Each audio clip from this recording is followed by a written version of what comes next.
മിശിഹായിൽ സ്നേഹം നിറഞ്ഞവരെ, പള്ളി കുദാശ കാലം ഒന്നാമത്തെ ആഴ്ചയിലേക്ക് നാം പ്രവേശിച്ചിരിക്കുകയാണ്.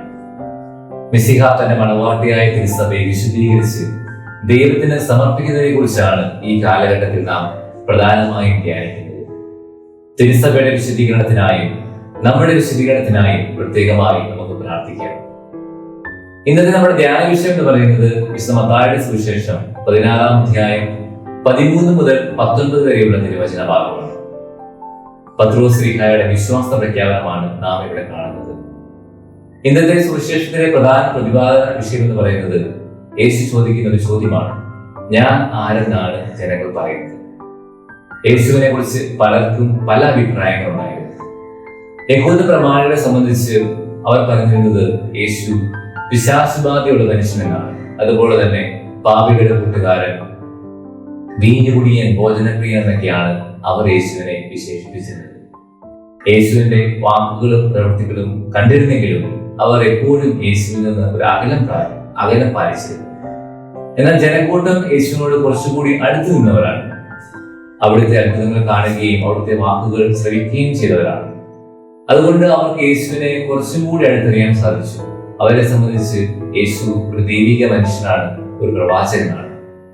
എന്നാൽ വള്ളവും വലയും ഉപേക്ഷിച്ച് കടന്നു വന്ന സ്ത്രീഹന്മാർ രാവും പകലും യേശുവിന്റെ ഒപ്പമായിരുന്നു. അവർക്ക് യേശുവിനെ ദൈവപുത്രനായി, ദൈവമായി തിരിച്ചറിയാനായിട്ട് സാധിച്ചു. ഇന്നത്തെ കാലഘട്ടത്തിലും നാം പലപ്പോഴും കാണുന്നത് ചിലർ യേശുവിനെ ഗുരുവായി കാണുന്നവരുണ്ട്, നല്ലൊരു മാതൃകയായി, നല്ലൊരു നേതാവായി യേശുവിനെ കാണുന്നവരുണ്ട്. എന്നാൽ യേശുവിനെ ദൈവപുത്രനായി, ദൈവമായി തിരിച്ചറിയണമെങ്കിൽ നാം അവിടുത്തോട് ചേർന്ന് ജീവിക്കണം. വിശുദ്ധ കുർബാനയും മറ്റു ഉദാശകളും സ്വീകരിച്ചുകൊണ്ട്, തിരുവചനം ധ്യാനിച്ചുകൊണ്ട് അവിടുത്തെ അറിയാൻ പരിശ്രമിച്ചാൽ മാത്രമാണ് യേശുവിനെ ദൈവപുത്രനായി നമുക്ക് മനസ്സിലാക്കാനായിട്ട്, ഏറ്റുപറയാനായിട്ടും സാധിക്കുകയുള്ളൂ. പ്രിയമുള്ളവരെ, യേശുവോട് കൂടുതൽ ചേർന്ന് ജീവിക്കാനായിട്ട് നമുക്ക് പരിശ്രമിക്കാം. രണ്ടാമതായി, യേശുവിനെ ദൈവപുത്രനായി ഏറ്റുപറയുന്ന പത്രോസിന് എത്ര വലിയ അനുഗ്രഹമാണ് അവിടുന്ന് നൽകുന്നത്. പത്രോസിനോട് യേശു പറയുകയാണ്: പത്രോസ്, നീ പാറയാകുന്നു, ഈ പാറമേൽ ഞാൻ എന്റെ സഭ പണിയും. നരകവാതിലുകൾ അതിനെതിരെ ധൈര്യപ്പെടുകയില്ല. സ്വർഗ്ഗരാജ്യത്തിന്റെ താക്കോലുകൾ നിനക്ക് ഞാൻ തരും. സ്നേഹമുള്ളവരെ, യേശുവിനെ പരസ്യമായി ഏറ്റുപറയാൻ തയ്യാറാകുന്ന എല്ലാവരെയും കാത്തിരിക്കുന്ന ഒരു അനുഗ്രഹമാണിത്.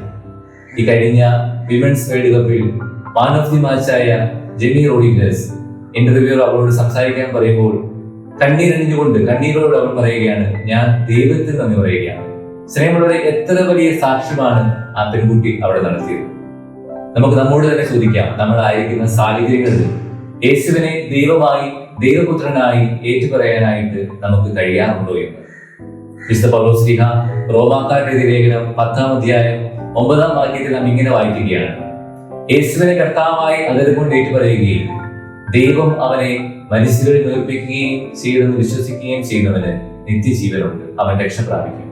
സ്നേഹമുള്ളവരെ, നമ്മളായിരിക്കുന്ന അവസ്ഥകളിൽ യേശുവിനെ ദൈവമാണെന്ന് ഏറ്റുപറഞ്ഞുകൊണ്ട് പത്രോസിന്റെ മാതൃക പിടിച്ചെല്ലുവാനായി നമുക്ക് പരിശ്രമിക്കാം. മൂന്നാമതായി നാം സുവിശേഷത്തിൽ കാണുകയാണ്, ഈശോ പത്രോസിനോട് പറയുകയാണ്: പത്രോസ്, നീ പാറയാകുന്നു, ഈ പാറമേൽ ഞാൻ എന്റെ സഭ പണിയും. എത്ര ബലഹീനനായ ഒരു വ്യക്തിയായിരുന്നു പത്രോസ്. വിശ്വാസത്തിന്റെ കുറവ് നിമിത്തം വെള്ളത്തിൽ മുങ്ങിത്താണ് പോയൊരാൾ. 3 പ്രാവശ്യം യേശുവിനെ തള്ളി പറഞ്ഞൊരു വ്യക്തി. സാത്താനെ ദൂരെ പോകുമെന്ന് പറഞ്ഞ് യേശു തന്നെ പത്രോസിനെ ഓടിച്ചു വിടുന്നുണ്ട്. യേശുവിന്റെ ഉദ്ധാനത്തിന് ശേഷം വീണ്ടും തന്റെ പഴയ തൊഴിലേക്ക് മടങ്ങി പോവുകയും മറ്റു കൂട്ടുകാരെ, മറ്റു ശിഷ്യന്മാരെ അതിന് പ്രേരിപ്പിക്കുകയും ചെയ്ത വ്യക്തി. സ്നേഹമുള്ളവരെ, ഇങ്ങനെ ഒത്തിരി കുറവുള്ള മനുഷ്യനായിരുന്നു പത്രോസ്. എന്നാൽ ഈ പത്രോസിനെയാണ് യേശു സഭയുടെ നേതാവായി തിരഞ്ഞെടുക്കുന്നത്. എന്നാൽ പത്രോസിന്റെ അവസാന കാലഘട്ടത്തിൽ നാം കാണുകയാണ്, നീറോ ചക്രവർത്തി പത്രോസിനെ കുരിശിൽ തറച്ച് കൊല്ലുവാനായി വിധിച്ചപ്പോൾ പത്രോസ് പറയുകയാണ്: എന്റെ ഗുരുവിനെ പോലെ മരിക്കുവാൻ ഞാൻ യോഗ്യനല്ല, എന്നെ തല കീഴായി കുരിശിൽ തറയ്ക്കണം. തന്റെ രക്തം ചിന്തിക്കൊണ്ടാണ് പത്രോസ് അവസാനം തന്റെ എല്ലാ കുറവുകൾക്കും പരിഹാരം കണ്ടെത്തിയത്. സ്നേഹമുള്ളവരെ, നമ്മുടെ ജീവിതത്തിലും ഒത്തിരി കുറവുകളുണ്ട്, ബലഹീനതകളുണ്ട്, വീഴ്ചകളുണ്ട്. എന്നാൽ അവയൊന്നും നമ്മളെ പൂർണ്ണമായി ദൈവത്തിൽ നിന്ന് അകറ്റുന്നില്ല. കർത്താവ് നമ്മളെ ഇപ്പോഴും സ്നേഹിക്കുന്നു. നാം എന്താണ് ചെയ്യുന്നത്? ഇങ്ങനെയുള്ള വീഴ്ചകൾ ഉണ്ടാകുമ്പോൾ, കുറവുകൾ ഉണ്ടാകുമ്പോൾ വീണ്ടും കരഞ്ഞുകൊണ്ട് യേശുവിനെ തേടുവാനായി പരിശ്രമിക്കുക. വിശുദ്ധ പൗലോസ്ലീഹ കൊരിന്ത്യർക്കെതിരെ ലേഖനം 12-ാം അധ്യായം 9-ാം വാക്യത്തിൽ നാം ഇങ്ങനെ വായിക്കുകയാണ്: നിനക്ക് എന്റെ കൃപ മതി, നിന്റെ ബലഹീനതയിലാണ് എന്റെ ശക്തി പൂർണ്ണമായി പ്രകടമാകുന്നത്.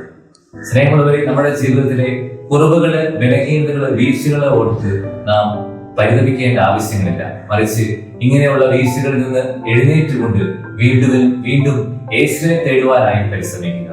യേശുവിനോട് ചേർന്ന് ജീവിച്ചുകൊണ്ട് അവിടുത്തെ ദൈവമായി തിരിച്ചറിഞ്ഞ് നമ്മളായിരിക്കുന്ന സാഹചര്യങ്ങളിൽ അവിടുത്തെ ദൈവമായി ഏറ്റുപറഞ്ഞുകൊണ്ട് നമ്മുടെ കുറവുകൾക്കും വീഴ്ചകൾക്കുമെതിരെ നമുക്ക് പോരാടാം. സർവശക്തനായ ദൈവം നിങ്ങളെ എല്ലാവരെയും സമൃദ്ധമായി അനുഗ്രഹിക്കട്ടെ.